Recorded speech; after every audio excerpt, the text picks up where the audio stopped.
Salut, c'est encore moi, Jade Thomas. Si vous ne le savez pas encore, bienvenue sur ma chaîne YouTube dédiée aux plantes, aux potagers et aux petits jardins d'intérieur. On me conseille toujours de demander aux spectateurs de s'abonner et de liker en début de vidéo, alors voilà, je le fais. N'hésitez pas à me soutenir. Bon, je sens que je commence à trop parler. Passons directement au sujet de la vidéo d'aujourd'hui. Bonjour à tous. Aujourd'hui, je vais vous parler d'un sujet qui suscite souvent des interrogations, la farine d'os et son utilité pour nos plantes. Beaucoup de jardiniers pensent que cet amendement est un véritable atout pour le sol et la croissance des végétaux. Cependant, après avoir exploré la question en profondeur, je vais vous expliquer pourquoi la farine d'os n'est peut-être pas aussi bénéfique qu'on le croit. Restez avec moi pour découvrir les vérités cachées derrière cet engrais et comment mieux nourrir vos plantes. Par Larry Hodgson, 14 avril 2018. La farine d'os, pas très utile aux plantes. Quand on a fini de préparer la farine d'os, il ne reste plus grand-chose d'utile pour les végétaux. Source, www.amazon.com, Déposite photo. Commandant, www.clipartpanda.com, montage, jardinière paresseux. Comme dans le lointain passe, la farine d'os, aussi appelée poudre d'os ou os moulu, était un très bon engrais.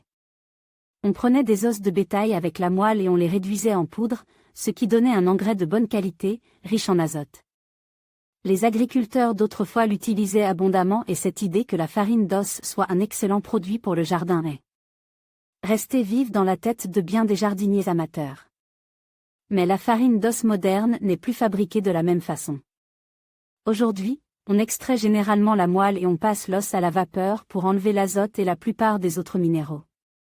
Les produits ainsi extraits servent à différentes fins non reliées à l'horticulture, fabrication de gélatine, de colle, etc. Le produit restant est réduit en poudre et vendu comme engrais biologique sous le nom de farine d'os, poudre d'os ou os moulu.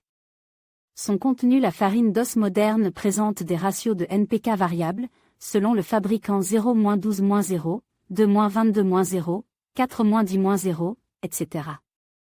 Selon le type d'os utilisé et le traitement donne. Cela signifie donc peu à pas d'azote, premier chiffre, pas de potassium, troisième chiffre, mais beaucoup de phosphore, deuxième chiffre. Et c'est une forme de phosphore particulièrement insoluble, seulement vraiment disponible aux plantes dans les sols très acides. Or, les sols dans la plupart des régions où l'on ne pratique pas une agriculture intensive sont déjà riches en phosphore et il n'est presque jamais nécessaire d'en rajouter. À quoi bon alors ajouter au sol un produit qui y est déjà abondant? Les plantes pourraient mieux utiliser le phosphore présent dans la farine d'os s'il y avait présence d'assez d'azote, mais, et je cite ici Wikipédia, la farine d'os ne contient pas assez d'azote pour être bénéfique aux plantes. Phrase assez assassine, n'est-ce pas? D'ailleurs, la présence de trop de phosphore dans un engrais nuit à la symbiose mycorhizienne, cette association entre des champignons bénéfiques et les plantes que nous cultivons. Quand le sol est trop riche en phosphore, les racines des plantes ne font pas de symbiose, point à la ligne.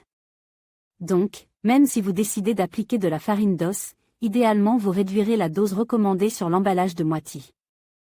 Et ajouter des mycorhizes en même temps que de la farine d'os, c'est carrément du gaspillage. La mycorhisation ne se fera tout simplement pas. La farine d'os, offerte partout, mais on peine à lui trouver une utilisation valable.